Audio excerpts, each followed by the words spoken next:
नमस्कार, मैं हूं श्वेता झा। आप देख रहे हैं 7 बजे 7 सवाल। किसानों ने 13 फरवरी को दिल्ली कूच करने का ऐलान किया था, लेकिन किसानों के काफिले पर पहले ही दिन ब्रेक लग गया। पंजाब से पूरे लाव लश्कर के साथ चले किसानों को हरियाणा की सीमा में ही दाखिल नहीं होने दिया गया। तब से किसान पंजाब और हरियाणा के बॉर्डर पर ही जमा है। हमारे आज के 7 सवाल किसान आंदोलन से ही जुड़े होंगे और इसी से जुड़ा सबसे पहले हमारा पहला सवाल, आंदोलन के चौथे दिन कहां तक पहुंचा किसानों का काफिला। आपको बता दें कि किसानों के दिल्ली पहुंचने की जद्दोजहद जारी है और पंजाब हरियाणा के शंभू और खनौरी बॉर्डर पर किसानों का काफिला थम गया है, क्योंकि हरियाणा पुलिस उनको आगे बढ़ने ही नहीं दे रही।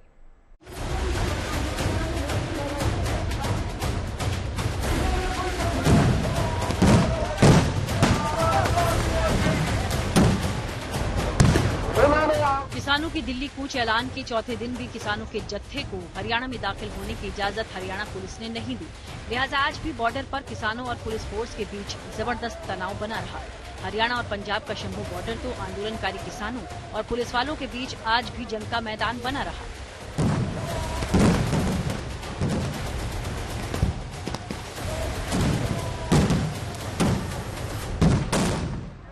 शंभू बॉर्डर पर जमे किसान जैसे ही आगे बढ़ने की कोशिश करते, पुलिस उन पर आंसू गैस के गोले दाग देती। प्रदर्शनकारी किसानों पर आंसू गैस के गोले दागने की वजह से बॉर्डर पर अफरा तफरी मच गई।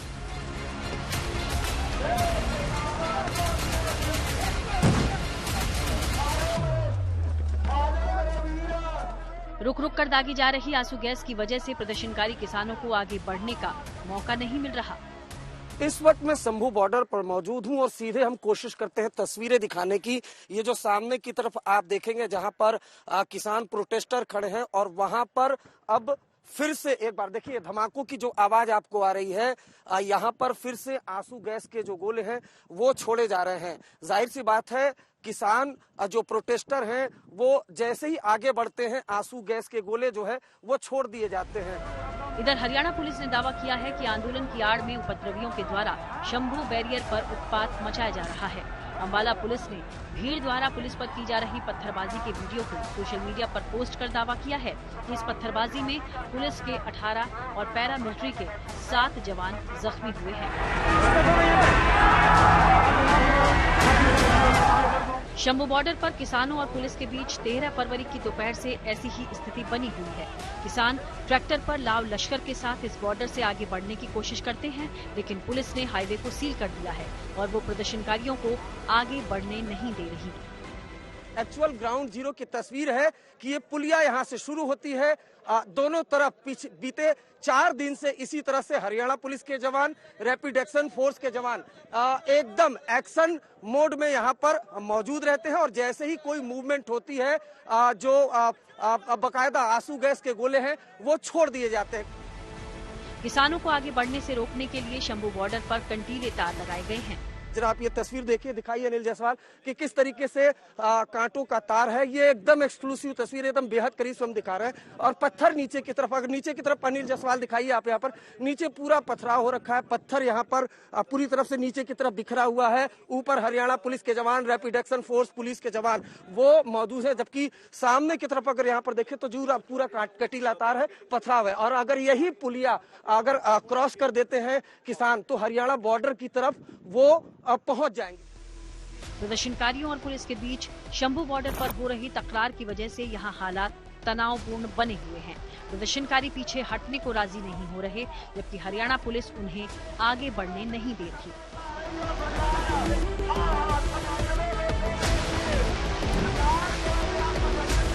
हम पीछे नहीं हटने वाले, क्योंकि ये गैर कानूनी काम कर रहे हैं। जो सड़क को रोका हुआ है ये दिस इज अनलॉफुल, इलीगल है। ये ऐसे नहीं रोक सकते किसी का रास्ता आप। और किसानों के पैसे से सड़क बनती है, इनकी तनख्वाहें भी किसानों की जेब से जाती हैं। और जो ये लोग अपना सिक्योरिटी फोर्सेस है ये भी जिम्मेदारों के बच्चे हैं, किसानों के बच्चे हैं, ये मजदूरों के बच्चे हैं। ये जो कॉरपोरेट्स के जो एफ्लुएंट फैमिली के बच्चे हैं वो तो दफ्तरों में बैठते हैं।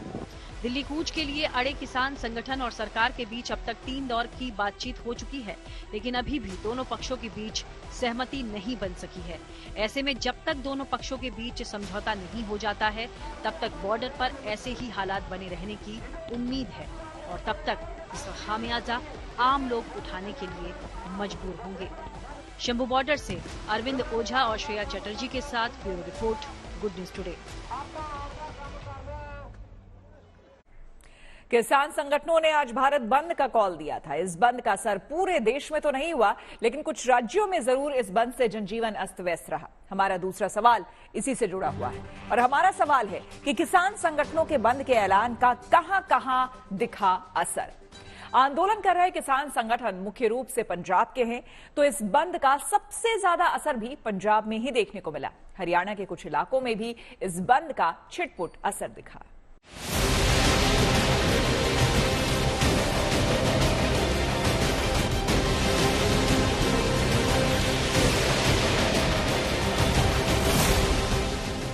अपनी मांगों को लेकर सड़कों पर उतरे किसान संगठनों ने आज भारत बंद बुलाया था, लेकिन इस बंद का असर केवल किसानों के प्रभाव वाले पंजाब और हरियाणा के सीमित इलाकों में ही देखने को मिला। चूंकि किसान आंदोलन में सबसे बड़ी भागीदारी पंजाब के किसानों की ही है, इसलिए उनके प्रभाव वाले क्षेत्रों में बंद का मिला जुला असर देखने को मिला। पंजाब के कपूरथला में बंद का असर सड़कों पर दिखाई दिया। यहाँ सड़कों पर सन्नाटा छाया रहा और ज्यादातर दुकानों के शटर डाउन रहे। जिन जगहों पर दुकानें खुली मिली, वहां प्रदर्शनकारियों ने पहुंचकर दुकानें जबरन बंद करवा दी। मोहाली के डेराबस्सी में भी किसानों ने अंबाला चंडीगढ़ नेशनल हाईवे पर जाम लगा दिया। यहाँ डापर टोल प्लाजा से किसी गाड़ी को आंदोलनकारियों ने पार नहीं होने दिया। बंद की वजह से सड़कों पर ज्यादातर गाड़ियां नहीं निकली, जिससे आम लोगों को परेशानी झेलनी पड़ गई। पंजाब और हरियाणा की सीमा पर डटे किसान प्रदर्शनकारियों का हौसला बढ़ाने के लिए आज कई किसान संगठनों ने एक भारत बंद की कॉल दी है और इस वक्त हम मौजूद हैं मोहाली के डेराबस्सी टोल प्लाजा पर। किसानों ने यहां पर इस राष्ट्रीय राजमार्ग को ट्रैक्टर लगाकर, ट्रक लगाकर ब्लॉक कर दिया है और किसान इस वक्त एक दूसरे को संबोधित कर रहे हैं। राज्य और केंद्र सरकार के खिलाफ जमकर नारेबाजी हो रही है। पंचकुला में जगह जगह सड़कों पर प्रदर्शन की वजह से गाड़ियों की लंबी लंबी कतारें देखने को मिली। जो वाहनों की लंबी लंबी कतारें लगी हुई है, नौकरी पेशा लोगों को ज्यादा दिक्कतें आ रही हैं।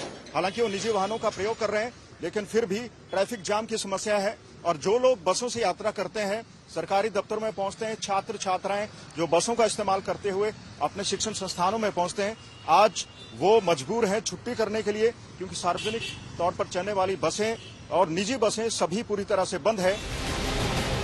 खनौरी में बंद का असर दिखाई दिया। यहाँ किसान संगठनों के समर्थन में मजदूर संगठन भी सड़कों पर उतरे और उन्होंने राष्ट्रीय राजमार्ग को जाम कर दिया। ग्रामीण पंजाब में भारत बंद का असर दिखाई दे रहा है। मैं जिस खनौरी शहर में हूँ, दरअसल ये नेशनल हाईवे पर आपको महिलाएं बैठी दिखाई देंगी और इनके ठीक पीछे लगभग 3 किलोमीटर आगे हरियाणा की जींद की सीमा शुरू होती है। वो इलाका जहाँ पर किसानों का लंबा रेला बैठा है, जो सिक्योरिटी बैरिकेड को तोड़ करके आगे दिल्ली जाना चाहता है, लेकिन फिलहाल वही डटा हुआ है। लेकिन इस नेशनल जो हाईवे है, राष्ट्रीय राजमार्ग को पूरी तरह ने बंद कर दिया है। पंजाब के अलावा हरियाणा के कुछ इलाकों में भी बंद का असर दिखा। यहाँ किसान नेताओं ने हरियाणा में 3 घंटे के लिए टोल को फ्री करने का ऐलान किया था। ये 2 तस्वीरें हरियाणा के भिवानी और चरखी दादरी की हैं। प्रदर्शनकारी किसानों ने भिवानी दादरी रोड पर कितलाना टोल को आज 3 घंटे के लिए फ्री करवा दिया और टोल के पास ही प्रदर्शन किया। सुरक्षा को देखते हुए इस दौरान यहाँ बड़ी संख्या में पुलिस फोर्सेस तैनात की गयी। उसी तरह से चरखी दादरी के दिल्ली रोड स्थित मोरवाला टोल को बंद कर किसानों ने सड़क जाम कर दी। किसानों ने चेतावनी दी कि अगर उनकी मांगों को नहीं माना गया तो हरियाणा में आंदोलन को और तेज किया जाएगा। पूरे प्रदेश में आज ये किसानों को जगाने के लिए ये आह्वान किया गया था और उसके आप देख सकते हैं बिल्कुल ये किसान सड़कों पे उतर आए हैं और सरकार पंजाब के किसानों को अकेला ना समझे। ये पूरे देश के किसान की लड़ाई है और हम उनके साथ कंधे से कंधा मिलाकर खड़े हैं। किसान संगठनों के बुलाए बंद का दिल्ली एनसीआर में कोई असर दिखाई नहीं दिया, लेकिन बॉर्डर पर की गई सुरक्षा के इंतजामों की वजह से सड़कों पर गाड़ियों की लंबी लंबी कतारें रेंगती हुई दिखाई दी। गाजीपुर बॉर्डर पर तो धीमे ट्रैफिक की वजह से लोगों को काफी दिक्कतें हुई। हालांकि किसानों के भारत बंद का व्यापक असर दिखाई नहीं दिया, लेकिन हरियाणा पंजाब में सड़कों पर उतरे किसानों ने जता दिया कि वो फिलहाल पीछे हटने के लिए तैयार नहीं हैं। दिल्ली से राम किंकर सिंह, खनौरी से आशुतोष मिश्रा और मोहाली से मंजीत सहगल के साथ bureau report, good news today.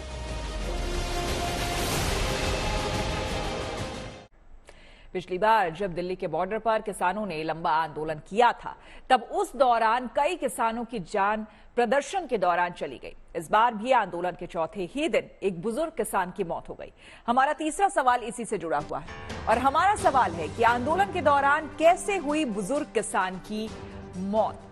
Punjab Haryana के शंभू बॉर्डर पर प्रदर्शन के दौरान 63 साल के एक किसान ज्ञान सिंह की मौत हार्ट अटैक से हो गई। ज्यादा जानकारी दे रहे हैं हमारे संवाददाता ललित शर्मा। किसानी आंदोलन आज चौथे दिन प्रवेश कर गया और अंबाला के शंभू बॉर्डर पर तनावपूर्ण माहौल बना हुआ है। चौथे दिन एक बुजुर्ग किसान की हार्ट अटैक के कारण मौत हो गई। बताया जा रहा है ये किसान है पंजाब के गुरदासपुर जिले का रहने वाला है और जब पंजाब के किसानों ने दिल्ली चलो का नारा दिया था, कॉल दी थी, उस समय ये किसान इनके साथ जुड़ गया था। आपको बता दें कि जो पहले हुआ किसान आंदोलन है जो लगभग 13 महीने चला था, उस आंदोलन के दौरान भी सैकड़ों किसानों की मौत हो गई थी। सरकार और आंदोलनकारी किसानों के बीच अब तक 3 दौर की बातचीत हो चुकी है, लेकिन तीनों दौर की वार्ता अब तक बेनतीजा ही रही है। कल रात भी करीब 5 घंटे तक किसान नेताओं और सरकार के बीच मंथन चलता रहा, लेकिन इस मामले का समाधान नहीं निकल सका। हमारा चौथा सवाल इसी से जुड़ा हुआ है और हमारा सवाल है कि किसान संगठनों और सरकार के बीच क्यों नहीं बन रही बात।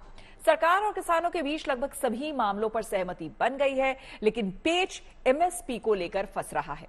अब उम्मीदें चौथे दौर की बातचीत से है, जो कि रविवार को होने वाली है।